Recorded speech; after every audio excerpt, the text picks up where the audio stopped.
So thanks for clicking on our faces, or not our faces, but his face, Johnny Depp, because tonight we are talking about the iconic Crybaby.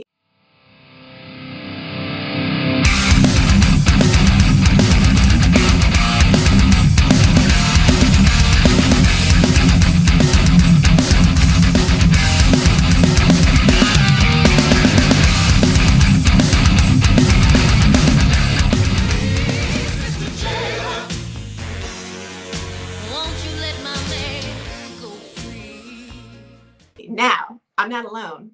I'm here with my friends. Let's introduce some of them. We have, first and foremost, the executive consultant. Come on down.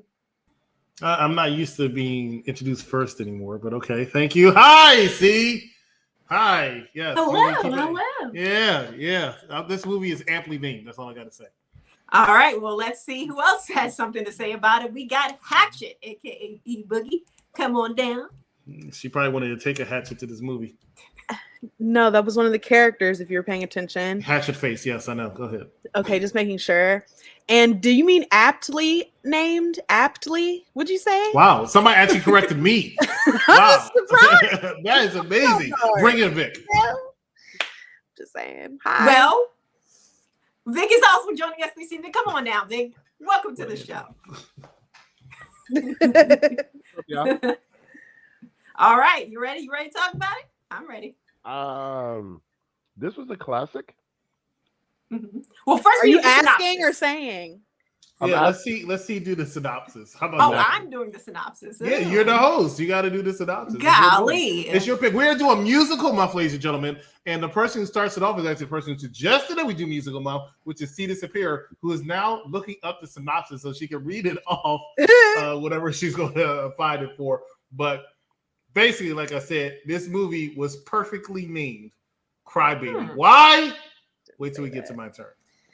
All right. So in 1950s Baltimore, a bad boy with a heart of gold wins the love of a good girl whose boyfriend set out for revenge. That's pretty much the plot of the movie. Short and sweet and to the point. Now, the reason why I picked this movie is because, yes, it's a musical. But I remember liking it as a kid. So I was like, okay, yeah, let's see how it looks through 2023 eyes, right? And I was surprised. That's all I'm going to say. I will say, you know what? As I was watching it as a kid, I never realized it was in Maryland. I don't know why. Because you would, unless they said it when they mentioned it, of course, I would have never thought that either. It seemed a lot more Southern. This movie did. A lot more Southern. And they could say Baltimore. I'm like, really? No. Baltimore's changed in 40, 50, 60 years, hasn't it? It definitely does not look like any part of Maryland that I've ever Let's see how many times you see this flashing a few times in Baltimore like I saw in this movie. Okay? All right? Yeah. Mm-hmm. That was shocking. I knew that would get Vic. The Confederacy. I knew that would get Vic. Come on, Vic. That's all you right there. The Confederate flag. Mm-hmm. Well, not you personally, but you know. Mm-hmm. But, yeah, I don't remember seeing that the first time in the movie. When I saw it again, I was like, when the hell did this goddamn Confederate flag get behind Johnny Depp? It was always there, everyone. It's a conspiracy. They lace it through. They lace racism through all of the American classics that we hold dear. And then when you go back and look upon them as an adult, you're like, how the hell did this get I'm here? part of the problem. Well, speaking of part of the problem, I'm going to have to talk about, and I hate to do this. Oh, no. But Johnny Depp's performance. At one point, I was thinking, is Johnny Depp a nepotism baby? Because how the hell did he get it? It must be the good looks, because he was definitely hamming it up in this role. And especially the scene where they were in the park making out. And then she talks about her dead parents who died in a plane crash, 2 separate plane crashes at the same time. And he talks about his dead parents and the reason why they're dead. His father was the alphabet bomber, and he rips off his shirt and we see this horrible tattoo. And it was just given so hammy and so just over the top. And I'm like, what did I remember this being better than what it was? But yeah, it must have been his attractiveness because this was Johnny Depp damn near in his prime at this point. It was in between this point, and he had another like resurgence of hotness when he did Pirates of the Caribbean. But yeah, what did you guys think? No, Any who's what? next? Oh, Okay. I mean, the way we do the order now is it goes host and then here and then down there and then so Okay. I'm going to go next, right? Hey, then. Unless you want to go next, Eve. You want to go next? Well, please, go I ahead. think we can just talk about it. I mean, Yeah, let's talk about it. Go ahead. What are your thoughts? well, so this is also a classic to me. I first saw it probably around maybe 9, 10 years old. I did remember it was set in Maryland, and I think I learned later in life that it was part of kind of a catalog of films that has the same campy, hammy comedy in it, right? The Stepmom Killer. Is that the one? Yes, Uh-huh. Serial Mom. Yeah, she was in Maryland too. Exactly. Hairspray is another one. That's a musical that, you know what, I might change my musical to Hairspray now. But it's all under John Waters' direction.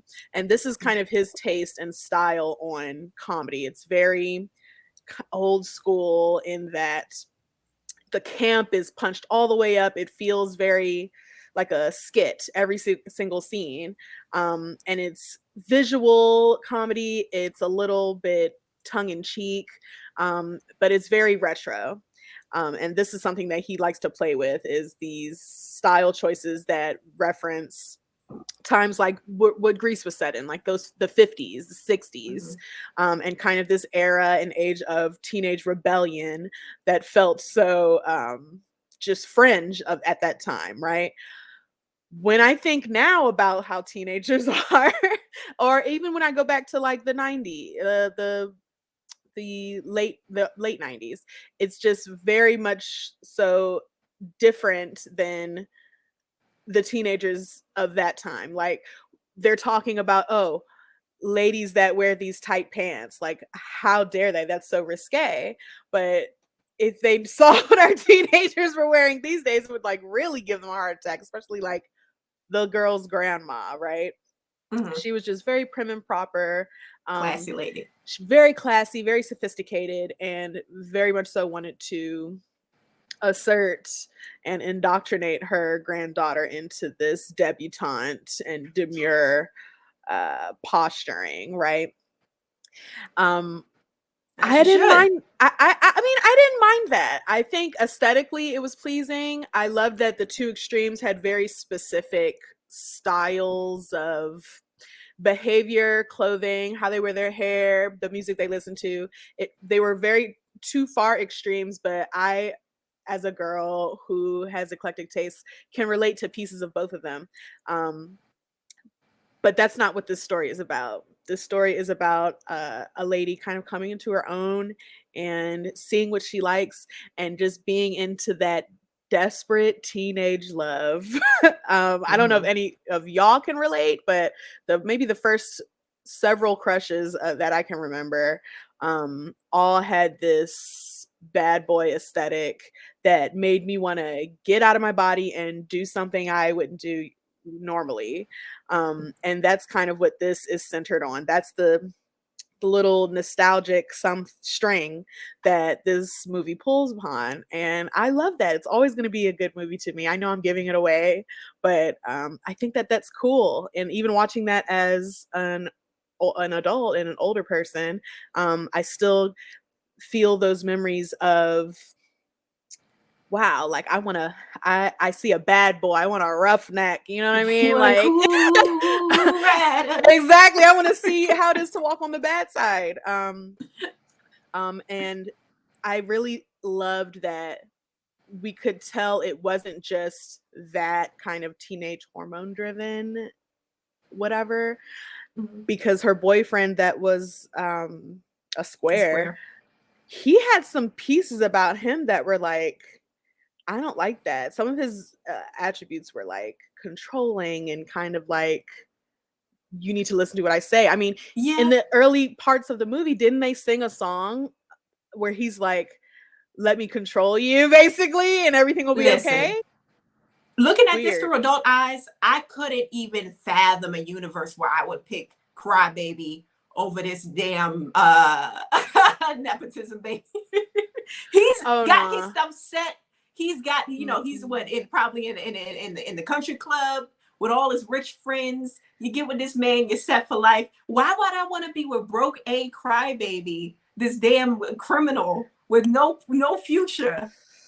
And I don't I know. am the It's that freaking belle of the ball. she No. want that hood love. I don't know Nah, what to hood life, she tell about you. to, It's no, he's just strung out, pregnant, nowhere to go. strung Okay. out. Dang. Strung out and pregnant. Like his I don't sister who know. had 50. Yeah, speaking of pregnant, let's talk about Ricky Lake, right?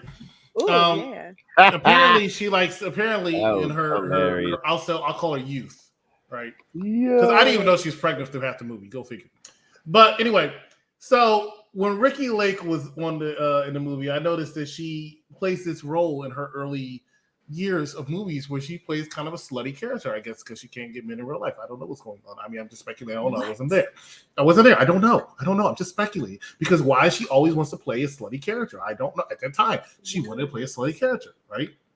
What was slutty about her in this show? Isn't she in like this movie? 17 years old with 4 or 5 kids? So she's a 3. teen mom.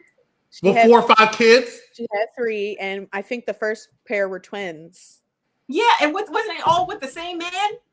I don't know because she was throwing herself at a lot of people. Look, I don't There know. was only one other. The guy, didn't she get engaged at the end? Remember? Facts. Did she get engaged? Well, he proposed to her. And Okay, well, when Captain Savum proposed to her, I stopped paying attention. Okay, let's talk about why this movie makes me want to cry. And you know, I wanted to do a little thing for y'all, right? I wanted to do it since it's musical month. I wanted to sing exactly why this movie was bad. But then I said I'm coming up with a little bit of cold, so I'm not going to go ahead and sing. What I'm going to do is tell you that I watched this movie in parts. I remember last time I was on episode E said she had to watch it in parts. I had to watch this movie parts. I woke up, I got ready for work, and I watched it. When I watched it, right, the first half, I was cursing C out of my head, you know, with my box of Kleenex next to me because I was so upset. I was watching it like, why the F did she have me watch this after I just watched another movie that this movie reminded me of, right? So while I'm watching this movie that Vic made me watch all 7 of those movies because this movie was so ridiculous.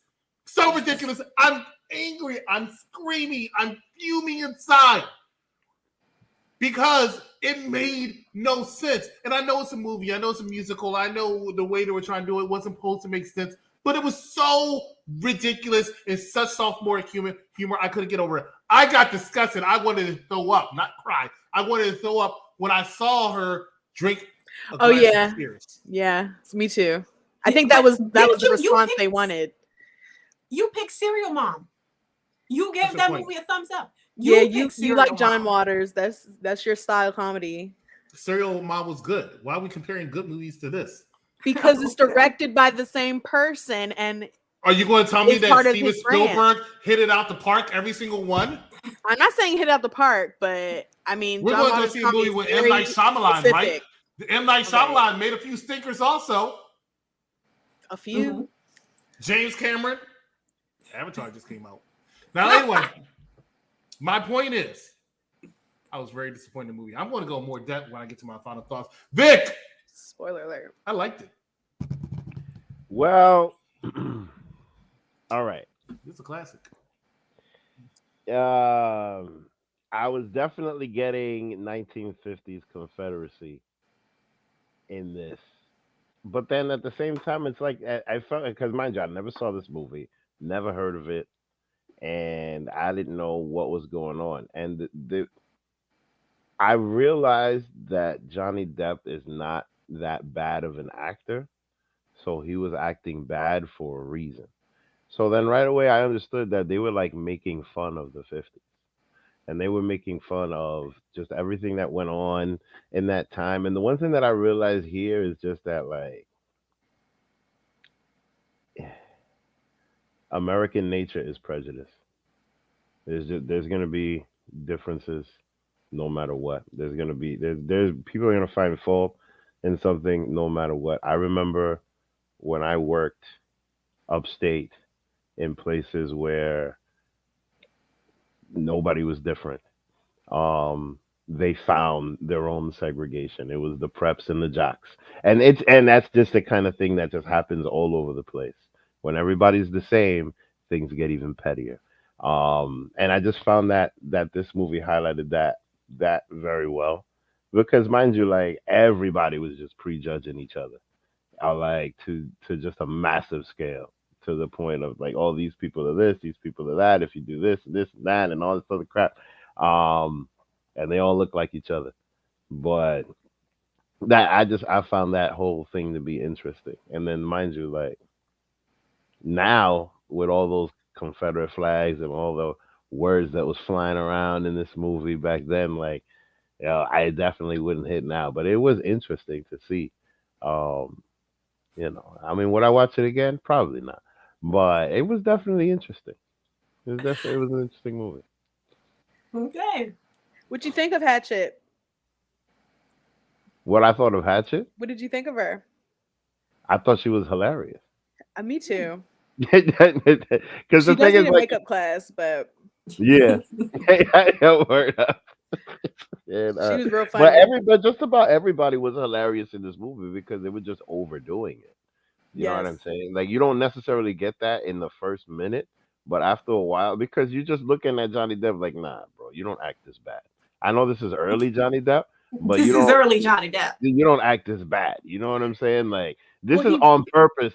Like even at the very end when you can see that they took Vaseline and gave them a tear.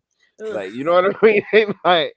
Like they went extra hard to them make was some things thick just ass look corny. tears. Yeah, like they went extra Super hard glue to make tears. things look corny for a reason. You know what I I'm don't know, saying? because wasn't he kind of bad acting in 21 Jump Street or something, allegedly? Nah, he I did think he was just way not Y'all a much good not better about than actor to at the 21 time. look. Jump. Look, He did Johnny 10 Depp times does better the 21 same Jump Street thing than on this. every I'm telling you movie. that. He does the What? same thing That's, every movie. He I goes agree. all I the agree way with in Hatchet. for it. I agree with Okay, Hatchet down there. he And whatever I the mean, character is, he goes you all know, the I way you know wasn't a what into though? fan. but it. is that good though? But Is that good look, acting? Edward Scissorhands. No, I don't absolutely not. know. Ask Nick Edward Cage, Edward Scissorhands was popping. I agree with Matthew Nick He Cage. went in. McConaughey. And he went But in. Matthew McConaughey thing plays with a little bit better Edward Scissorhands, he was playing like a muted character. because he couldn't act. So I feel like it was better portrayed because he wasn't trying to really act. It's just like you just had to He was Right. do this, he was right? acting with his face, isn't his eyes. I mean, like, look, he was just I think he overdoing was it. Like portraying. he was like overdoing it with the trying to be Elvis and trying to be the I Fonz. agree with that. I Like completely he agree was with just, that. and I Hello, feel the like Was that it was on purpose. purposely directions done? were No, that's to the be question. like Elvis. Yeah, and that's the thing. Like I think that was on purpose to make him look like a bad actor, like to make him look cheesy. Well, that's what E was saying. But speaking of E right now, let's go in from C's musical pick. Let's find out what we're reviewing next time, which is going to be E's musical pick. Stay with us. You're watching Unpopular Review. Good morning, good morning. It's great to stay up late. Good morning to you. I'm singing in the rain, just singing in the rain. What a glorious feel, and I'm happy again.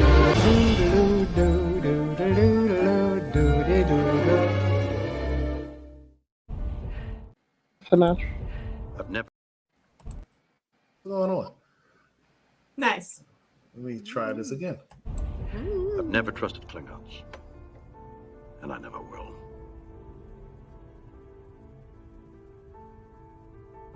I can never forgive them for the death of my boy. Empire has roughly 50 years of life left. We have volunteered to rendezvous with the Klingon vessel which is bringing Chancellor Gorkon to Earth. They're animals, Jim. There is an historic opportunity here. I have so wanted to meet you, Captain. From one warrior to another. I offer a toast. The undiscovered country. Wow, I mean, I saw Singing in the Ring too. That made me want to do exactly what you did. But that's going to be our movie coming out on UPRE very soon on YouTube. Make sure you look out for that, as well as Star Trek 6. But today we are reviewing none other than C's pick, Crybaby. Speaking of C the Superior, make sure that you check out her YouTube channel too, C the Superior. And we'll get into our final thoughts as well as thumbs up, thumbs down. And we're going to start off with me, since I have to start off first now. So let me tell you why this movie was some terrible shish kebab, okay? This was garbage. It made no sense. I didn't understand the squares and the other thing. I didn't understand Grandma. I could not stand looking at Hatchet, right? I wasn't a fan of Ricky Lake's character. Everything was bad. I told C, I warned her, be prepared. Then I watched the second part. And then I saw a scene, and I couldn't get the tune out of my head. It was in there all day. Then I liked the Jailbird song. And then there was another song, I can't remember what it was, Mr. Sandman. And I'm like, wow, I can't get these tunes. Then I felt like I was dancing to one of the songs in my head. And it changed my whole perspective. Don't believe me? Just watch.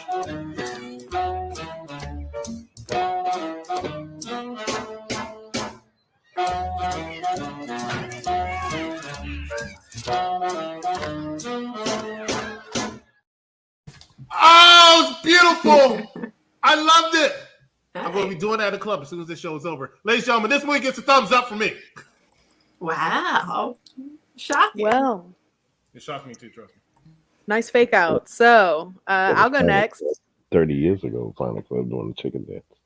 All right. I'll go next. I can see why you would thumbs up this film.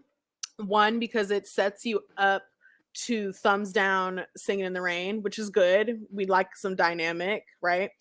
But two, that is probably the most basic dance that anyone can do. And you were successful at it. But when we get to Singing in the Rain, you'll see the level. There's levels to this. And I would love to see what you come up with to watch and pair with that movie. Anyway, though, this movie, really funny, really good. I think it's like goat cheese, though. You either really, really love it or you can't stand it and you can't imagine why anyone else would like it. It's just texturally wrong for you and it doesn't move you. So it's a no for you. For me, it's a yes. Thumbs up from me. I love it. Really good. Super campy. Would watch again. Will watch again. All right. On you, Vix. Vapor Rip. Okay. Well, just to piggyback on the cheese, this is a cheese movie. But you know what? I like to call it Swiss cheese because there's holes in it. You know, it's got holes of like prejudice. It's got holes of like, cheesiness. It's got holes of like, you know what I mean? All kinds of different things. There's there's morals to the story. There's things that are just interesting. I don't know. I wonder. I really wonder who went to see this in the movies and what they felt back then. Because the one thing that I realized is that I'm also looking at this after seeing everything that Johnny Depp has done and then comparing it to that, if that makes sense. But to just talk about the movie, you know what? I'll just give it a thumbs up before yeah, I'll just do that. All right. I think this is about to be very ironic because Sal is going to be the host of the show, C. All right. So, again, I picked this movie. And I remember really enjoying this movie. Now that I watched it back, I realized that I probably shouldn't have been watching this movie when I was younger. Because it was a little edgy, a little, they had a whole bunch of draws dropping and then everything else. I enjoyed the songs that I enjoyed as a kid. I really enjoyed hearing the songs again. It was very nostalgic, but the performances, they don't hold up. And yes, some of them maybe due to the fact that this is a camp movie, so everyone's hamming it up. But some of that ain't ham. Some of that is straight cheese, like Vic said, with holes in it. So I'm so torn. Because I don't want to give it a thumbs up. Give it a thumbs down. It deserves. I love this movie, but is it a good movie? That's the question.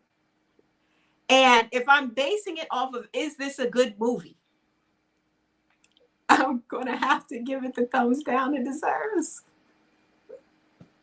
But I like it, but it's not a good movie. For the person who picked the movie for us to do it, we all like it, and she did not. Insane. I can admit when I'm wrong. This might be. Well, you say it's bad. Every day. You need to admit that every day. But this might be the first time in unpopular review history the person who picked it gave it a thumbs down and everybody else gave it a thumbs up. That is true. Love it. See, but you liked Moulin Rouge. That's a good ass movie. Don't you get me started on Moulin Rouge now. Let's not. I regret bringing it up. I'm sorry. I would have picked that again. I'm about to listen to that. But thank you all for watching. Thank you all for subscribing to UPRE and join us again for more movies and shows and all of that jazz. Talk to you later. Bye.